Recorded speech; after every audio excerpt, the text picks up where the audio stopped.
សួស្តីបងប្អូនទាំងអស់គ្នានៅក្នុងវីដេអូនេះយើងសិក្សាបន្តទៀតមកដល់ចំណុចទី 3.2 នៅក្នុងទំព័រទី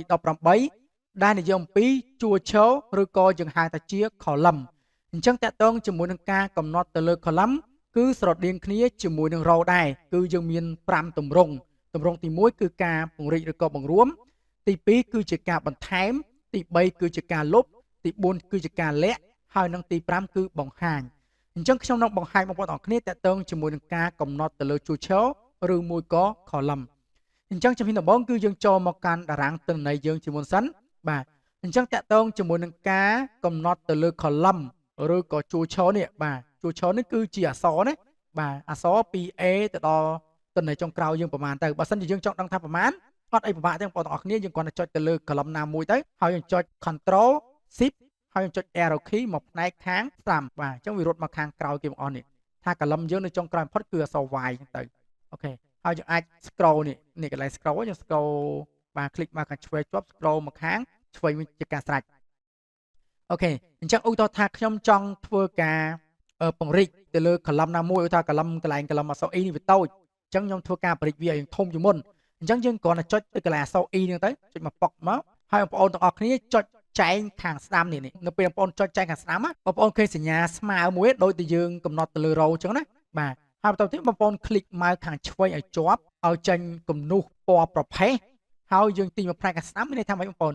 នៅពេលដែលយើងទីមកផ្នែកខាងស្ដាំគឺចង់សំដៅទៅលើការពង្រីកយើងបលែងម៉ៅវិញមកគឺវានឹងពង្រីកបើយើងចង់ព្រមវិញយើងคลิกម៉ៅខាងឆ្វេងឲ្យជាប់ឲ្យចេញបន្ទាត់ពណ៌ប្រផេះហើយយើងអោសមកផ្នែកខាងឆ្វេងវិញមានន័យថាយើងធ្វើការបង្រួមទៅលើជួរឈរហ្នឹងហើយបាទឃើញវាព្រមទេคลิกមកខាងឆ្វេងជាប់អោសមកនេះគឺជាការពង្រីកបង្រួមណាបើសិនជាយើងចង់ពង្រីកវិញយើងគ្រាន់តែคลิกមកខាងឆ្វេងជាប់យើងអោសមកផ្នែកខាងស្ដាំបើយើងចង់បង្រួមវិញយើងគ្រាន់តែចុចលើម៉ៅខាងឆ្វេងយើងអោសមកផ្នែកខាងឆ្វេងវិ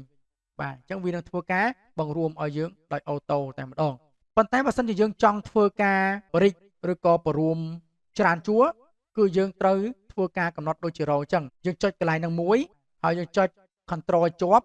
យើងចុចកន្លែងនេះមួយទៀតយើងចុច Control ជាប់យើងចុចកន្លែងនេះមួយទៀតយើងចុច Control ជាប់យើងចុចកន្លែងនេះមួយទៀតអញ្ចឹងវានឹងធ្វើការ select ជួរឈរ4ហ្នឹងហើយឬមួយក៏យើងមិនបាច់ចាំចុច Control អញ្ចឹងក៏បានដែរយើងយកម៉ៅយើងដាក់នៅកន្លែងអក្សរណាមួយដែលយើងចាប់ផ្ដើមធ្វើការពង្រីកហើយបន្តទៀតបងប្អូនคลิกម៉ៅខាងស្ដាំមកជាប់កុំចុចទៅលើនឹងអក្សរកុំចុចចឹងអក្សរតែចុចចឹងគឺអត់ទៅទេយើងកុំចុចអក្សរណាបាទយើងគ្រាន់តែដាក់ម៉ៅនៅលើអក្សរដែលយើងចង់ធ្វើការពង្រីកហ្នឹងទៅបាទហើយយើងคลิกម៉ៅខាងឆ្វេងជាប់យើងអោសមកបាទយើងអោសចឹងមកបើថាខ្ញុំចង់ពង្រីកទៅ3ហ្នឹងទេប៉ុន្តែប្រជាជនបងប្អូនទាំងអស់គ្នាណាបើយើងពង្រីកច្រើនជួរអញ្ចឹងនៅពេលយើងធ្វើការពង្រីកឬក៏ព្រមអញ្ចឹងជួរទាំងអស់ហ្នឹងគឺមានទំហំស្មើ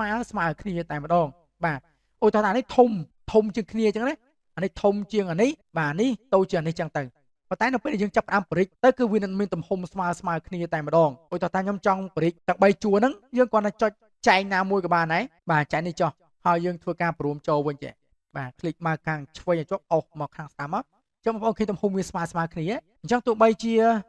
ាទំហំទាំងអស់ហ្នឹងនៅពេលដែលយើង select វាតូចក៏ពិតមែនប៉ុន្តែវាមិនស្មើគ្នាក៏ពិតមែនប៉ុន្តែនៅពេលដែលយើងធ្វើការបរិយាឬក៏បរួមអញ្ចឹងទំហំវានឹងស្មើគ្នាតែម្ដងបាទបងប្អូនឃើញស្មើគ្នាបើឧទាហរណ៍ថាអានេះធំអានេះតូចហើយអានេះខ្ញុំសុំបរិយាចេះឲ្យធំចេះ3កលឹមហ្នឹងគឺវាមានទំហំខុសៗគ្នាបើសិនជាបងប្អូនចង់ឲ្យ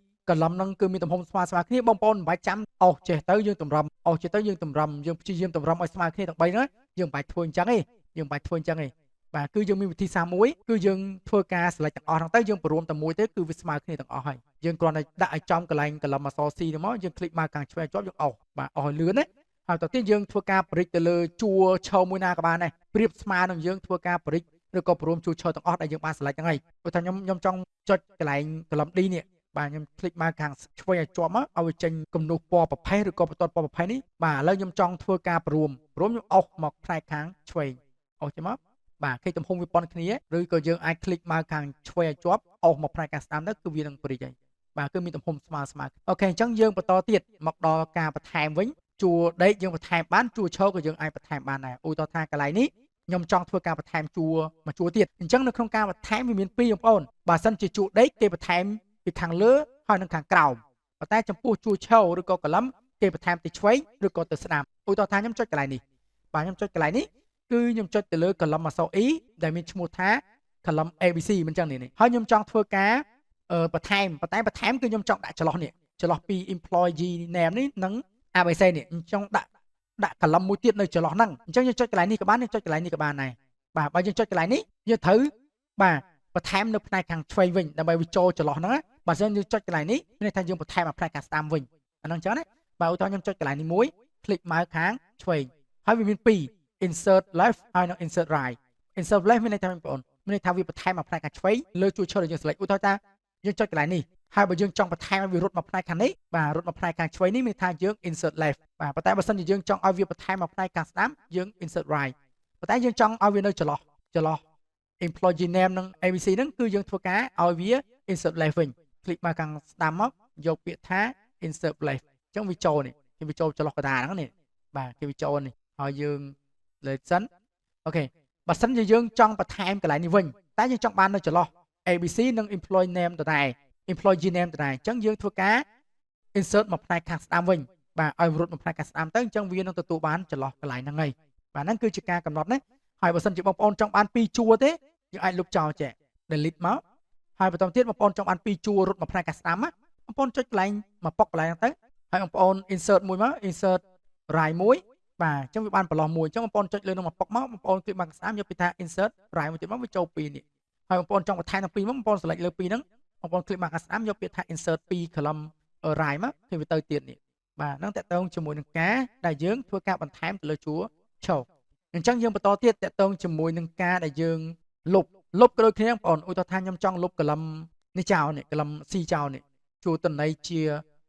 តម្លៃនៃទឹកប្រាក់យើងចង់លុបចោលយើងគ្រាន់តែចុចលើ column ក្នុងអក្សរហ្នឹងមកคลิกមកខាងស្ដាំហើយបងប្អូនយកពាក្យថា delete អញ្ចឹងនៅពេលដែលយើងចុចតកតងជាមួយនឹងជួរតែមួយអញ្ចឹង delete វាដាក់ថា delete column យកតែម្ដងប៉ុន្តែបើសិនជាយើង select 2ជួរចេះបាទ select 2ជួរចេះคลิกមកខាងស្ដាំយកពាក្យថា delete គឺវានឹងចេញតកតងជាមួយនឹងអក្សរថាយើង delete ពី column អក្សរណាទៅដល់ column អក្សរណាឧទាហរណ៍យើង select 2អញ្ចឹង CD ចេះអញ្ចឹងវានឹងដាក់ថា delete ពី column C ទៅដល់ column D ឥឡូវយើងคลิกមកខាងស្ដាំយកពាក្យថា delete នេះឃើញទេឧទាហរណ៍ខ្ញុំ select 3ចេះពី column D ទៅដល់ column អក្សរ G คลิกមកខាងស្ដាំនៅលើ column ណាមួយដែលយើង select ក៏បានដែរបងប្អូនឃើញនេះបាទវានឹងធ្វើការឲ្យយើង delete ពី column D ដល់ column G អញ្ចឹងយើង select ទៅណាវានឹងបញ្ជាក់ប្រាប់យើងនៅកន្លែងហ្នឹងតែម្ដងបើយើងចង់លុបកន្លែងហ្នឹងយើងចុចមកប៉ុកមកคลิกមកខាងស្ដាំយើងយកពាក្យថា delete column អញ្ចឹងវាបាត់នេះបើយើងចង់លុប3ជួរយើងគ្រាន់តែយកមកដាក់នៅលើ column ហ្នឹងទៅយើងคลิกមកខាងឆ្វេងអស់មកបាទហើយយើងคลิกមកខាងស្ដាំយកពាក្យថា delete មកគឺវានឹងទៅតែម្ដងហើយយើងធ្វើការចុច Ctrl Z ដើម្បី